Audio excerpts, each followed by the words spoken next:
Fala galera, tudo bem com vocês? Hoje na nossa aula de biologia nós vamos falar sobre o reino protista. O reino protista é formado por dois grandes grupos, o grupo das algas e o grupo dos protozoários. Mas os dois grupos apresentam células eucariontes, que são aquelas células, vamos relembrar, que têm um núcleo definido por um envoltório, o material nuclear está separado do material citoplasmático, beleza? Então eu começo aqui falando para vocês das algas. As algas são organismos que podem ser unicelulares, ou seja, formados por uma única célula, ou ter mais do que uma célula, a gente vai chamar de pluricelular. Nós temos os dois exemplos aqui. As algas são organismos formados por células eucariontes que apresentam o padrão vegetal de célula eucarionte. Como é que é isso daí? O padrão vegetal é aquela célula que apresenta parede celular, apresenta cloroplasto e, portanto, realiza fotossíntese e apresenta o vacúolo de suco celular, que vai fazer o controle osmótico. Tudo bem?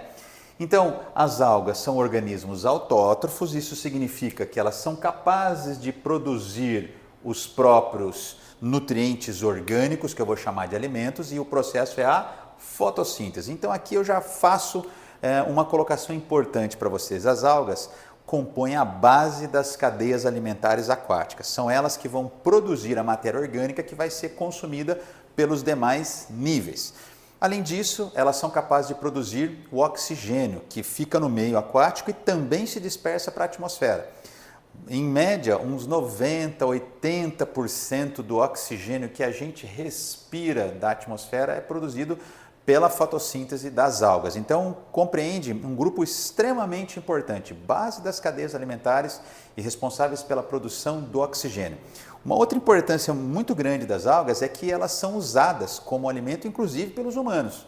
E também é possível extrair substratos para a produção de vários materiais que nós utilizamos. Por exemplo, cosméticos do tipo shampoo, sabonetes, né?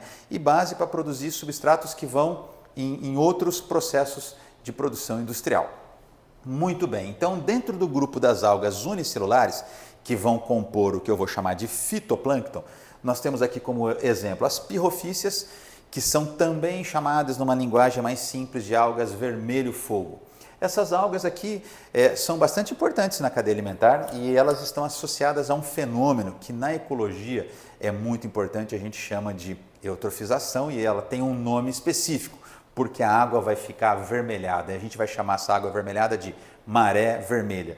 Quando acontecer isso, galera, lembra? Ocorreu uma proliferação excessiva desse tipo de alga. Mas por que aconteceu isso? Porque houve liberação de nutrientes que favoreceram a multiplicação rápida, acelerada dessas algas. E elas vão tomar conta da parte superficial da água, ou seja, vão impedir a entrada de luz, além de liberar toxinas que comprometem as cadeias alimentares. Então, quando falar de maré vermelha, lembra, é um tipo específico de alga, a gente chama de pirrofícia, certo?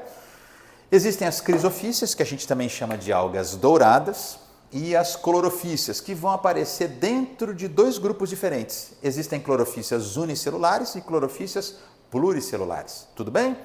Dentro desse grupo das algas pluricelulares, além das clorofícias, então essas algas aqui elas são maiores, são visíveis a olho nu, chegam a ter um formato de talo, né? Alguns são confundidos com plantas, mas veja, nós estamos falando de algas, tá, gente? Planta é um outro grupo de organismo que é diferente das algas, embora tenham semelhanças, porque realizam fotossíntese, tem parede celular, né, na célula, e a maioria das algas apresenta celulose, né, como um componente da parede celular, mas as algas não formam tecidos desenvolvidos iguais aos tecidos das plantas. Por isso eu não posso considerar uma alga como uma planta, certo? Então, embora algumas sejam grandes e tenham estruturas bem desenvolvidas, elas não podem ser consideradas como plantas.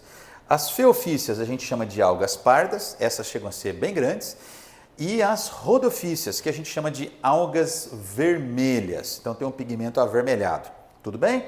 Então podemos encontrar algas unicelulares, microscópicas e pluricelulares, certo? Um outro grupo bastante importante dos protistas é esse grupo aqui, ó, dos protozoários. Aqui todos os organismos são unicelulares.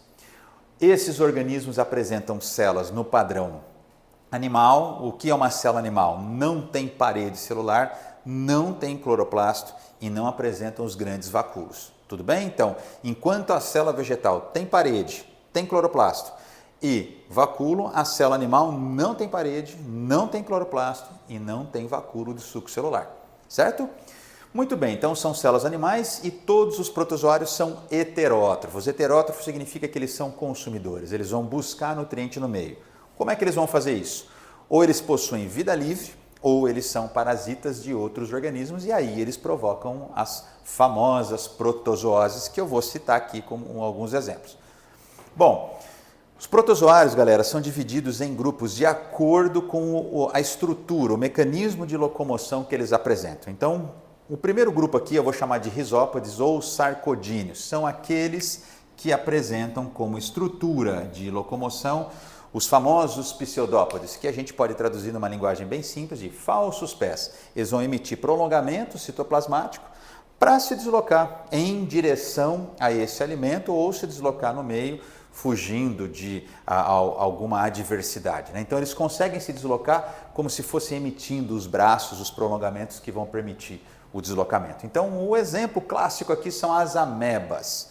Aqui eu já faço uma menção para vocês a um tipo específico de ameba que a gente chama de entameba estolítica, provoca uma doença chamada de amebíase, uma doença muito grave, por sinal, que é transmitida através da ingestão de água contaminada ou de alimento contaminado pelo cisto da ameba. Essa ameba se aloja em tecidos digestivos e provoca grandes consequências para o organismo parasitado. Então, desde perda de nutrientes, até desarranjos intestinais e até lesões que comprometem até a sobrevivência do organismo. Tudo bem? Então, guarda lá, a amebíase, a primeira das nossas protozooses. Um outro grupo muito famoso são aqueles protozoários que apresentam flagelos, estrutura de locomoção na forma de flagelo. Aqui eu tenho os tripanossomos, as leishmanias, as giardias e as tricomonas.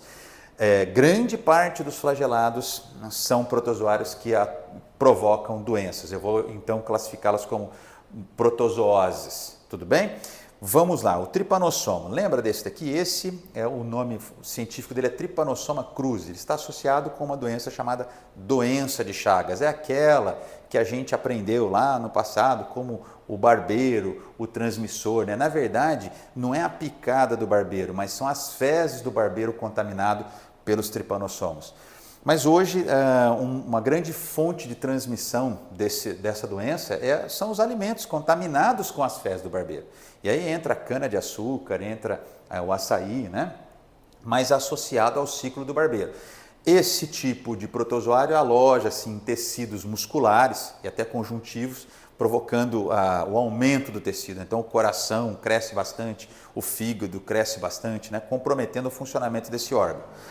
As leishmanias estão associadas à leishmaniose. Isso aqui é transmitido através da picada de um mosquito e isso provoca lesões cutâneas, né? Cutâneas até em cartilagens, provocando grandes feridas. A gente também conhece por ferida brava ou úlcera de Bauru. E aqui as giardias, que estão associadas com a giardíase. Então a gente pega esse tipo de doença com a ingestão de água contaminada, até alimentos contaminados. E as tricomonas, lembra do tricomonas vaginalis? Isso aqui tem a ver com as secreções produzidas pelo organismo contaminado e acaba sendo transmitido através de relações sexuais. Muito bem, os ciliados, a maioria apresentam vida livre, o exemplo aqui famoso é o paramécio, o mecanismo de locomoção são os cílios, então não tem flagelo, tem cílio. Qual que é a diferença? Flagelo é maior, menos numeroso, os cílios são menores e mais numerosos, certo? E o último grupo são aqueles protozoários que não apresentam estruturas de locomoção. O meio desloca o protozoário. Então aqui a gente vai chamar de esporozoários. Esses não apresentam estruturas de locomoção. Eu tenho dois exemplos famosos aqui, os plasmódios e os toxoplasmas. O plasmódio é aquele que está associado com uma protozoose muito conhecida no mundo inteiro chamada de malária. Também pode ser chamada de impaludismo ou febres. Aqui, o mosquito transmissor é o mosquito anófeles. Ele pica um indivíduo contaminado e acaba transmitindo o protozoário para um indivíduo sadio. Então, uma doença transmitida também por mosquitos. E o toxoplasma, um outro tipo de protozoário que não apresenta estrutura de locomoção, afeta tecidos nervosos, tecidos conjuntivos, transmitido por fezes de animais contaminados. Certo? Galera, espero ter ajudado vocês, então, até a próxima.